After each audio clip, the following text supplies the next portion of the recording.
Right. So today we are looking at learning outcome 6 and then subsequently learning outcome 7. So basically, this learning outcome that you look at, which is talking about being able to implement expectations of minimum core planning.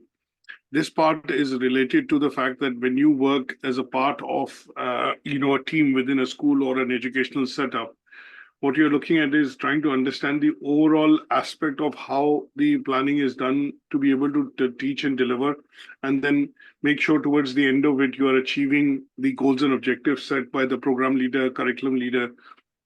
And most of the lecturers, teachers, instructors, if I put it this way, when they're working as a part of a larger team, they would need to have the same set of, let's say, the toolkit, which will be used to teach and deliver any sort of, content topic or, lessons within those classrooms. So, for example, a classical example that I would give you is, for example, if there is a school and there are, say, 3 or 4 sections or 3 or 4 different classes, but in the same year. And what you will generally see is that when teachers, are allocated those sections or classes, what you will generally see is that they tend to be the main tutor or the form tutor of that particular set class. And their main aim is to look at also the overall delivery of how they are going through, say, for example, teaching and learning within other subject areas as well. They might teach one particular area, but just in case in point, for example, the students in that section or class would be learning history, geography, science, maths, English.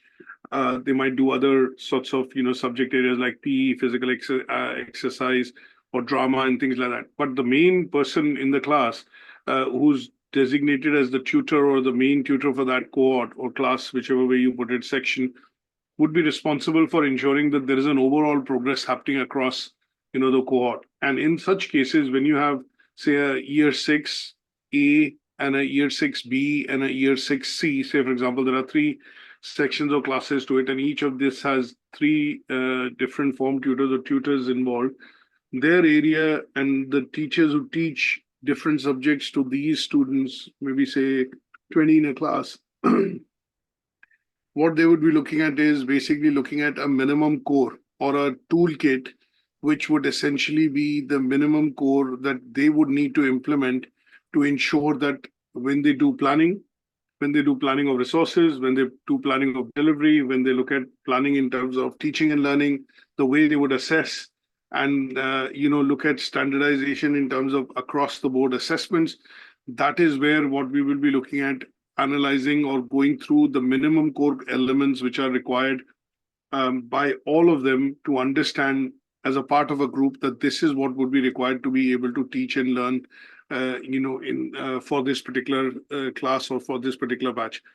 So in some cases, an example that I would give you is, for example, if this class is going through English. Now, English has maybe 3 or 4 components to it. So you have reading, listening, writing, and speaking.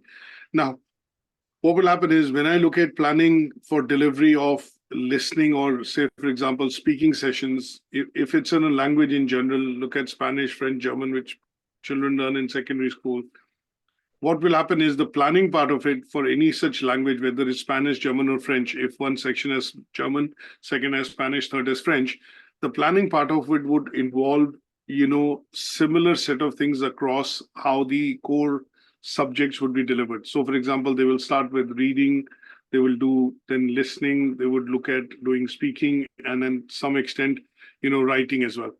And in those cases, that is where the standardization would happen across with the curriculum tutor or somebody who's actually leading that team to say that we are using the same minimum toolkit or the minimum core, which is required in planning the sessions, in delivering the sessions, in assessing the work, and across the board at the end of the year when we do a bit of standardization and check for standards and what has been achieved, we will look at measuring that using the same yardstick. And that is what we are looking at covering in this, learning outcome.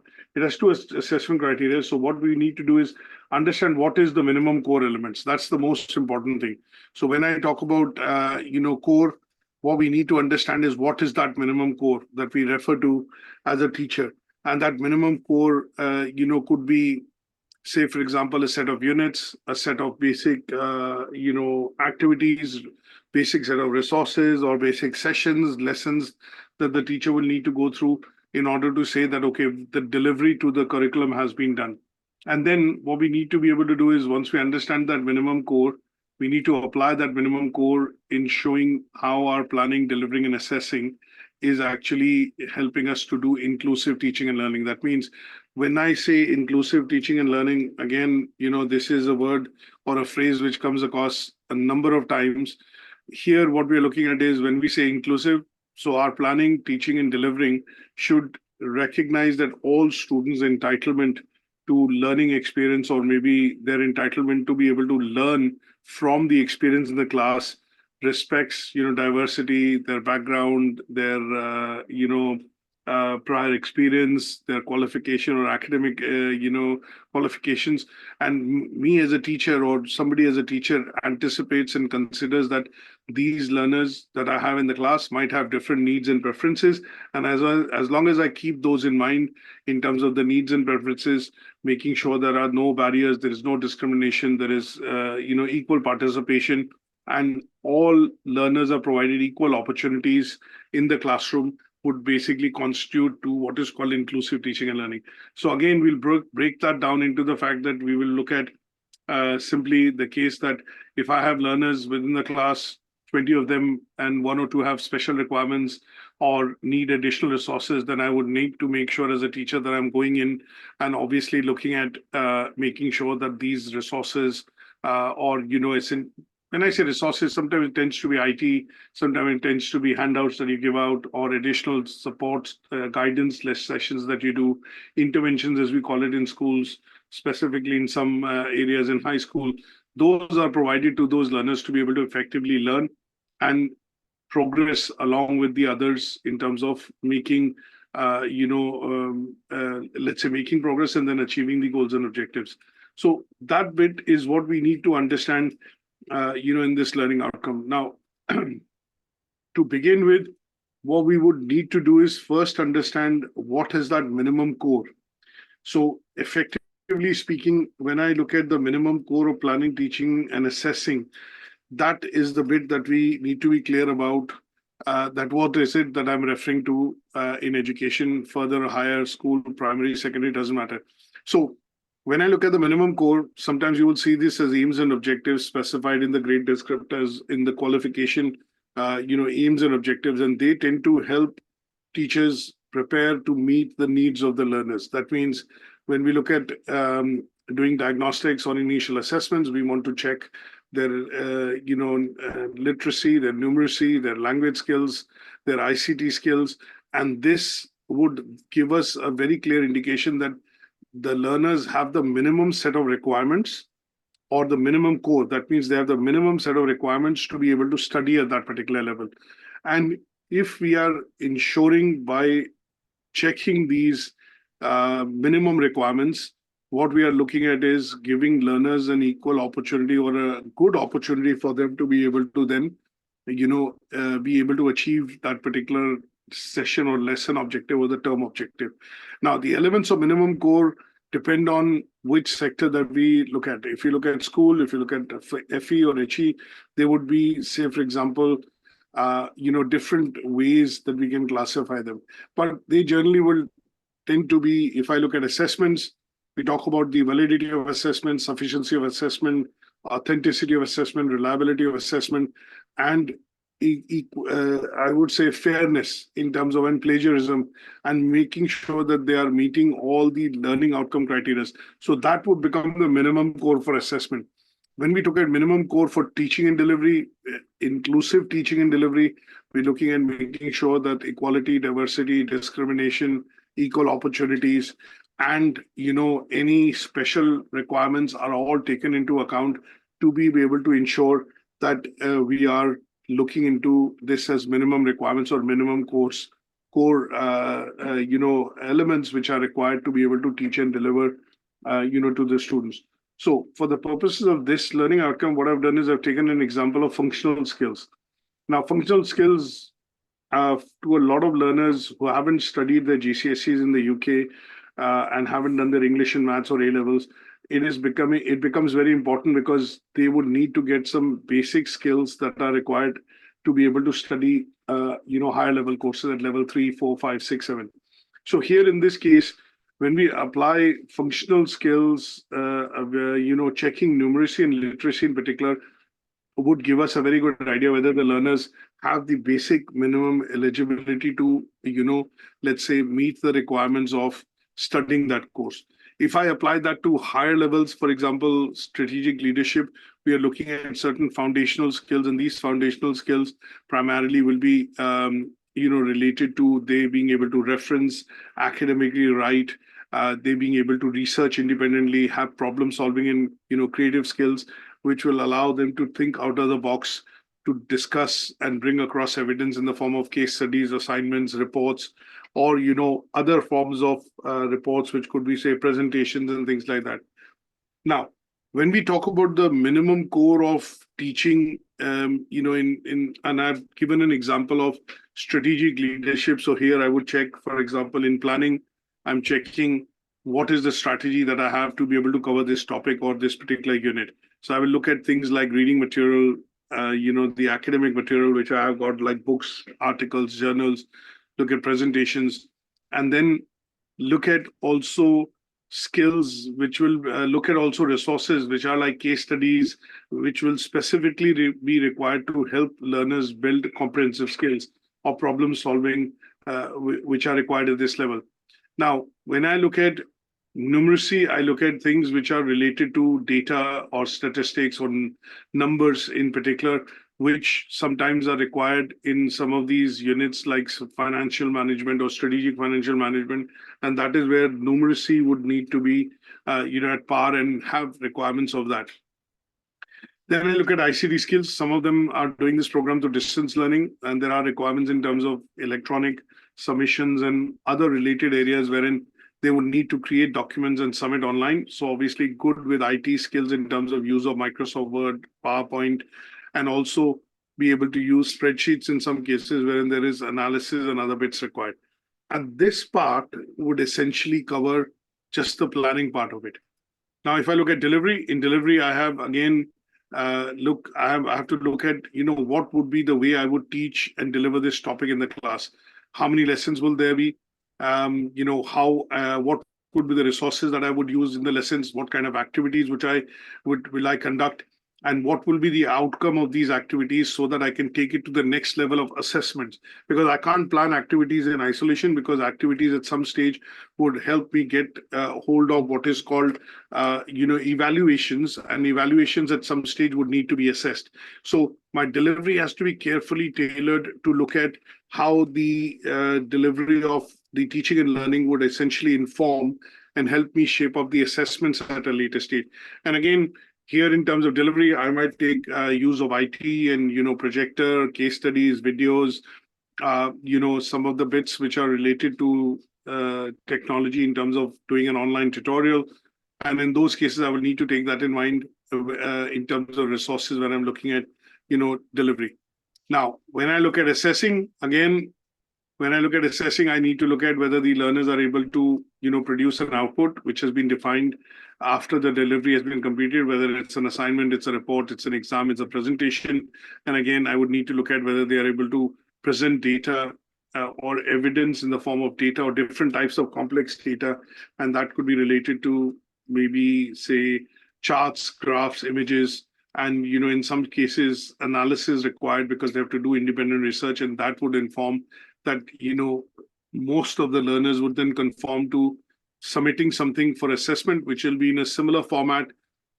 It can't have varying formats, because at the end of the day, you would need to standardize it. So in some cases, you would look at making sure that these formats are consistent with what learners are submitting. They have a good understanding of what is required at the end of it.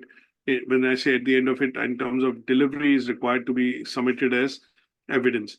And they would essentially then allow me to comprehensively say that my minimum core or minimum requirements for planning, delivery, and assessing are helping in inclusive teaching and learning in the classroom.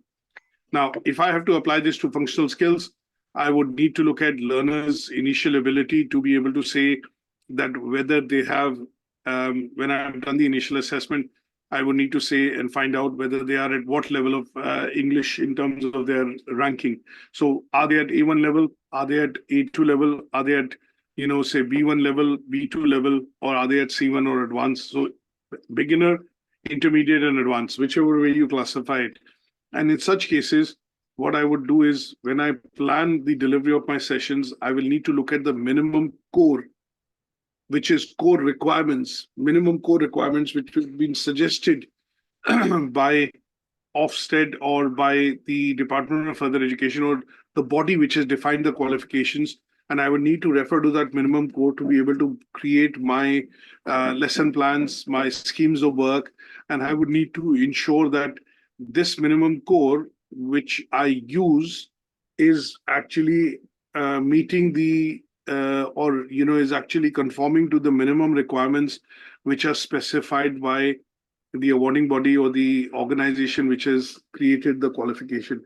And in general, if I put it this way, in simple words, in few words, the minimum core is basically the minimum requirements that are required to be met by the teacher when we are teaching and delivering a particular topic or a course. And that minimum core then can be further defined in terms of elements of numeracy, literacy, IT, and also in some cases, if I link it to the aspect of certain policies that are implemented, within the organization, which is related to equality and diversity, data protection, safeguarding, looking at policies of discrimination and ensuring that equal opportunities are provided. So when we talk about the concept of EDI, equality, diversity, and inclusion, that is what you would make sure that your teaching and learning material, when you're planning and delivering, is conforming to the requirements of the core legislative requirement as well, which is what has been set forth, by the awarding organization or some sort of a regulator in the sector. So that would be the essence of looking at the minimum core. Is that okay? So I just apply how I do that to my lesson.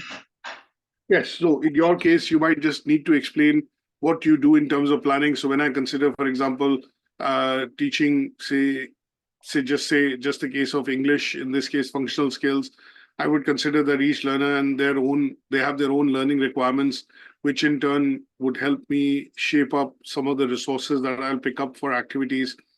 I might plan a variety of methods to basically include in my delivery, which would help learners imitate some of the skills from, say, real life examples. And in some cases, I would also give them a bit of activity or homework to say that this is what you need to be able to do to, let's say, do an activity and then bring it back so that we can evaluate in the class and discuss it to see whether the activity has led to the development of this particular knowledge on, say, for example, spellings, if you might give an example, or you might say sentence construction, and you give that across as an activity to the learners in the class. Delivering part of it would basically be looking at utilizing various activities and resources, and they could be, say, in a class like class of functional skills. If I'm considering, for example, writing, I'd give them some activity to write a report. After doing one or two myself, I'll ask them to write a letter. I'll ask them to write an email. I will put them into a bit of a group work to say, can you now sit down and discuss together what could be complex ways of presenting, what could be ways in terms of you present complex information using table graphs.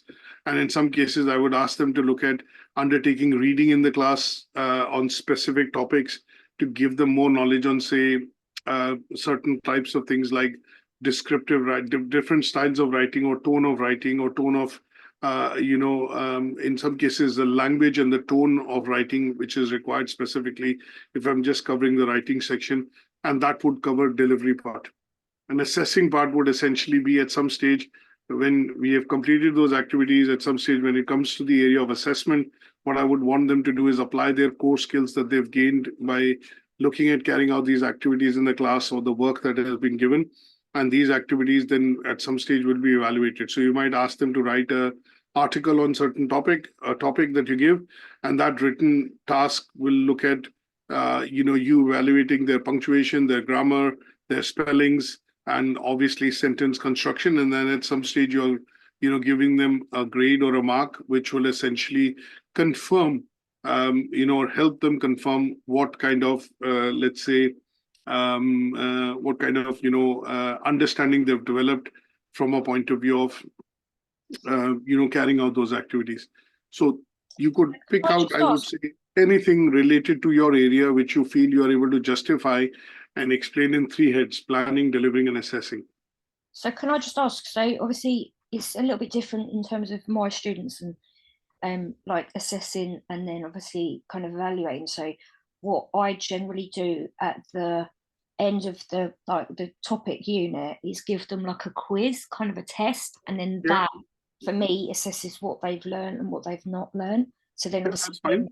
then if I'm fortunate enough to be teaching it again next year, I can sort of look at that again if obviously some of those particular students may be well in the same class, because obviously the way we do groups is in terms of kind of ability and things.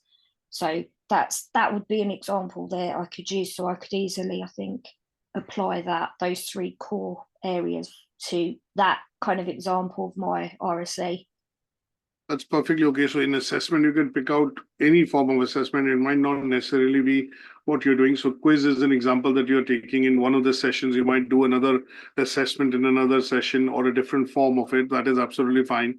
And So then the planning and delivering, you the could. other type of assessment I do is sometimes like at the end of the lesson, I'll ask them questions, or at the start of the lesson, I'll kind of ask them questions like to recap their learning. So would that come in the assessment part?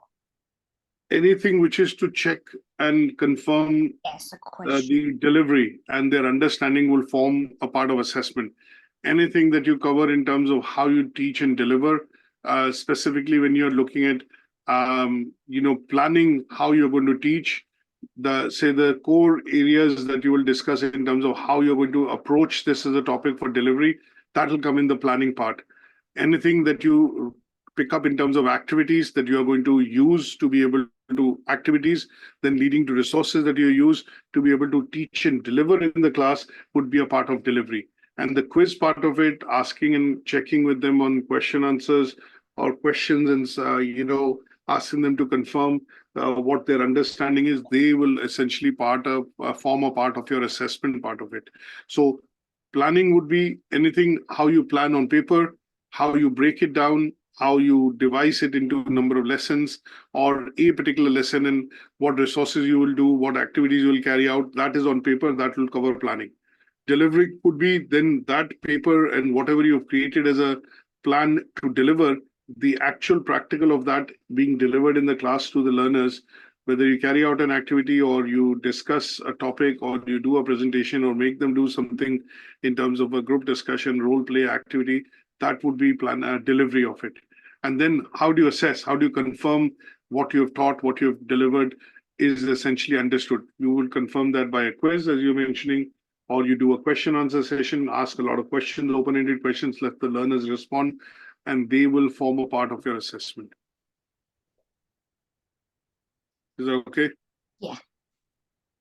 Now, the second assessment criteria that we have, in this learning outcome is applying these minimum core in terms of basically showing how would I use the minimum core elements to, let's say, better plan and deliver my sessions or lessons, and they promoting inclusive teaching and learning. Now, when you look at minimum core, the minimum core part of it, you would need to look at, again, breaking it down into three different elements. And there would be literacy, numeracy, and ICT that we look at in particular. Now, when we look at this minimum core, each of this would then also allow you to discuss and further go into details of what is the minimum core, say, for example, of a particular qualification. So in this case, what I'm looking at is the subject specification. So if you're teaching a particular subject, what is the minimum core? It is essentially nothing but minimum requirements of that subject specification. So if I look at going into details of what is the subject specification, normally that comes from the course handbook in HE. Now, the course handbook covers things like aim, objective, rationale of why the qualification was written, what is expected when a learner studies this qualification, what are the things which, when I say what it leads to in terms of progression, if I rephrase it. So this would be defined in the minimum core of that qualification, which is nothing but subject specification. So when you look at taking an example of what you're teaching as a particular unit, I would suggest pick one unit up and within that, find out what is the minimum subject specification required that you're going to use, and then effectively you taking it and then teaching to that subject specification. So in the case of, say, just to give you an example, in my case, if I give you an example of functional skills, I would refer to what is called a topic list, which is normally provided by the awarding body. Now, that topic list is basically the minimum subject specification that I need to conform to when I look at teaching, say, functional skills English. Now, if I look at the course that you're doing, Diploma in Education and Training, what is the minimum subject specification that I need to follow, which conforms to the requirements of the unit, allows me to say that I've covered the indicative content, and allows me to comfortably say that I'm covering the unit and its content in significant amount of detail, which would help in building the understanding at the learner's end. So here, it would relate to what are called the learning outcomes of a unit. If I look at the course, obviously there are a certain number of units, and each of these units have credits. Each of these credits are broken down into learning outcomes. The learning outcomes are broken down into assessment criteria. And when I teach and deliver, there are some minimum specifications or subject specification given for planning, for delivering, and for assessment. So if I look at just the case in point of our unit spec for this unit, if you see towards the end of the unit spec, there is a minimum guidance given on how the assessment would be done for this unit. So it says the learning outcomes must be assessed in teaching and learning environment. Simulation is not permitted. There is a requirement to observe and assess practice in this unit, which is a teaching observation, which will be required, and to be able to eligible. So obviously they've broken it down into different awards and then given us some guidelines that this unit would need to have this as evidence.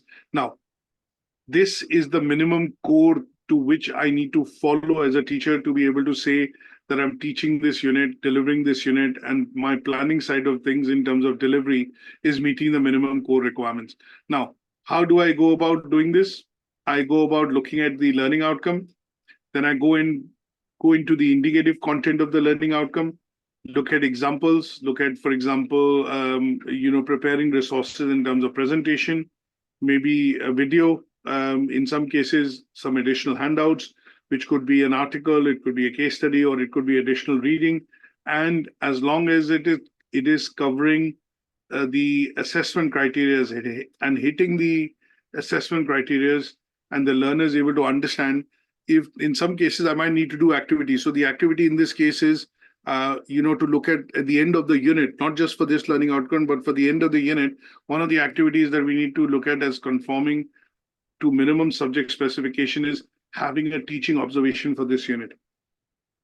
So a teaching observation for this unit would be the minimum subject specification required to say that you have actually covered this particular unit effectively or passed this unit effectively.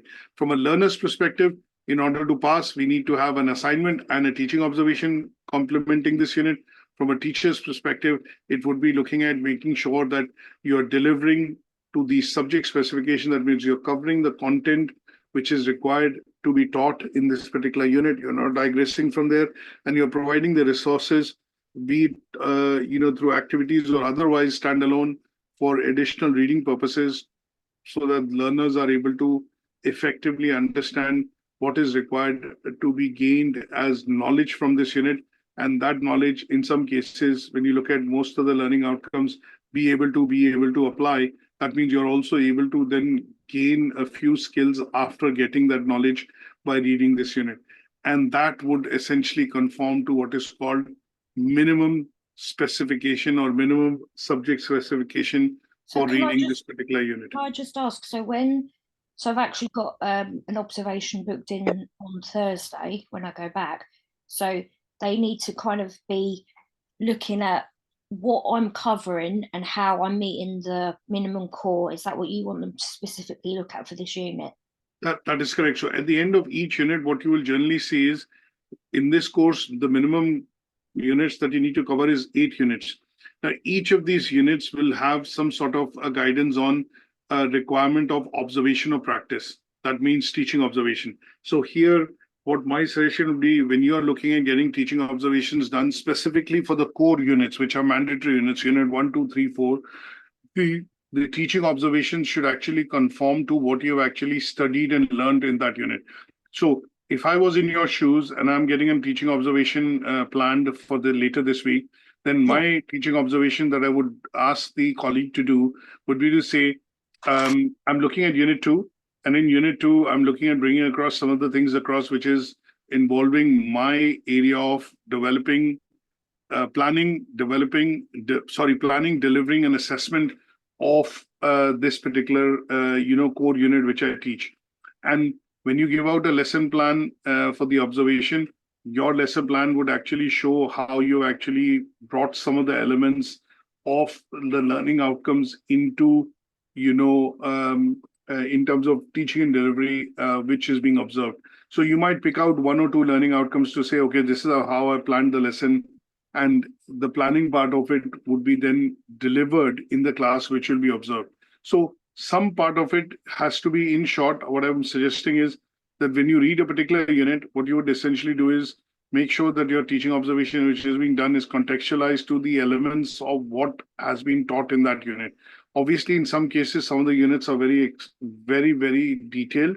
You cannot cover all the learning outcomes, but what you'll essentially end up doing is cover one part of even say in some cases, maybe just 1 or 2 assessment criteria of one learning outcome in that unit, which is being observed, from a point of view of showing the, at the end of it, the evaluation would be showing that your teaching observation has been, good or, average, good or not meeting the requirements, average, good or excellent. And if it's meeting the requirement, which is good and excellent, then, you have understood what that unit intended to teach and deliver in terms of knowledge and skills. And that has been confirmed by one of the colleagues, which has done your teaching observation related to one part of the content or some of that content for that particular unit. Is that okay? Yeah. So if I was in your shoes, if I give you some ideas, so one of the things that I would do, which is very easy, when I say easy, in the sense it's easier to plan from a point of view of, teaching observation for this unit, is primarily looking at activities related to initial diagnostics. So when I look at unit 2, most learners would essentially end up doing either learning outcome 2 or learn behaviors management and, part of keeping how you look at building a safe and inclusive learning environment. So your lesson might include some elements of it, what you're teaching. Maybe say, if I'm doing it for functional skills, then one of the things that I would do is basically introduce that, okay, in the class when I'm having, when I'm being observed, what I would do is I would use the element of initial diagnostics to say, okay, we're starting a new part of, we're starting today with the part of, assessing, we're starting with English, and within English, what we're looking at doing is obviously starting off with, the component on writing. And what I would want to do in this case, before I go on to teaching and delivery related to the topic list of writing, I would like to do some initial assessments. And in the initial assessments, what you do is you pass on initial assessment in the class, you give them 10, 15 minutes to complete, and then you mark that initial assessment by asking learners or students to exchange their scripts, you tell them the answers, and then at the end of it, what you would do at some stage would be start looking at the, compilation of how you're going to teach and deliver, because it will give you a very good idea in terms of what are the areas where the learners are weak, what groups need to be created, whether it's A2, B1, or, A1, and you would create those groups for some of the learners that I have, mature learners, and then, teach them the parts of writing as per the topic list, but because they're at a certain level, like they're on A2 level of English or B1 level of English and they want to go to B2 level. So I would start with what the initial assessment is thrown up in terms of results. And in those cases, what I would then do is put activities, resources, and classes in place or sessions in place for them specifically by grouping those learners, which are all, as per the initial assessment at a particular level.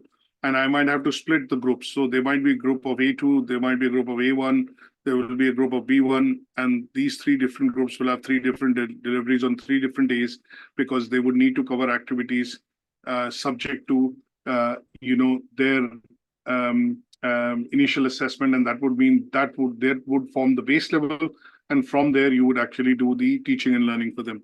So it could be as detailed and as specific as maybe relating to one learning outcome in the unit, or in some cases you might cover and show elements of it in terms of how you planned, how you delivered. And that's the idea wherein when you share a lesson plan for the teaching observation, also shows the planning part of it, the delivery is observed in the class. And in some cases, if you end up doing an activity in the class, that will also show how you're assessing and providing equal opportunities to all the learners with their different abilities to be able to participate on those activities. And that shows the process of inclusive teaching and learning. Is that okay? Yeah. So that bit is the learning outcome 6, wherein you might choose a topic and then look at the minimum core subject specification, and then that conforming to that minimum core subject specification, and then breaking it down into by talking in terms of planning, delivering, and assessing would essentially show that you're applying these minimum core elements related to nothing but minimum core being subject specification, and that allowing you to essentially plan, teach, and assess the learners in the classroom. So that covers your learning outcome 6. That sounds okay, because I've obviously already given examples as we've been talking, so I think that should be right. So I'm just basically applying those 3 minimum cores to what I'm doing, which I do anyway. That's fine. There is a document which you can look at, if you want to, and that particular document talks about, I would say on a broader scale. Okay. Which is basically, when you apply for your QTS, yep. There's a document that you will get on what is called the Education and Training Foundation. And this particular document, would define what is the minimum core for teacher training skills, and what is it that you need to exhibit to be able to cover, in terms of minimum core. So this could be a reading document, but just for you to understand how is the minimum core set, or the minimum subject specification. If I don't overuse this word core, then I use the word subject specification is actually set for a particular level of course or for a particular qualification. And that is what it then helps you to, plan in terms of, guidance. As a guidance document, it helps you to plan and understand what is the minimum areas that you need to look at for planning, for delivering, and, for assessment. I think you've uploaded that, haven't you, onto Moodle? Yeah, that is something which I'd uploaded earlier. But this is a document which kind of relates, to this particular learning outcome as well. No. And then it allows you to pick up areas that you would feel that you are not meeting the requirements of. And that is where you are essentially going to be, then maybe developing a PDP or, some sort of a planning, you would plan, which will allow you to understand that what are the areas that I miss. And in some cases, how do I look at legislation? What are the minimum standards that I need to include? And that would help you understand the minimum core required from a point of view of, implementing for, learning outcome 6. So if I just look at legislations, when I talk about the subject of EDI, these are the kind of legislations that you would need to have in place. If you do not have an understanding of this, then you would need to put your, bring up your understanding to ensure that you're actually teaching and conforming to a standard wherein your teaching is inclusive in terms of your teaching is basically promoting inclusive learning, and that would mean that you're implementing some of these policies and have a good understanding of these legislative requirements.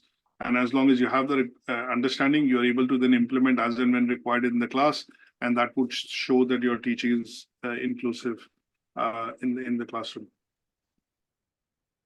So let's look at